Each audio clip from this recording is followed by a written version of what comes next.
Welcome to How to Wave.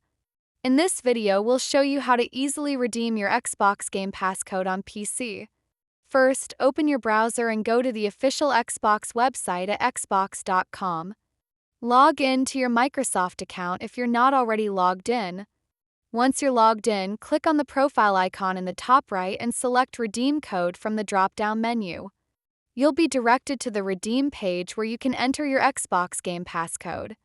Carefully enter the 25-character code and click Next. If the code is valid, it will confirm the Game Pass subscription details and you can select Redeem to activate your subscription. After redeeming, open the Xbox app on your PC and you'll see your Game Pass subscription activated. If you don't have the app yet, go to the Microsoft Store, search for Xbox and download it for free. Thank you for watching. Don't forget to like, share, and subscribe to How to Wave for more helpful tutorials.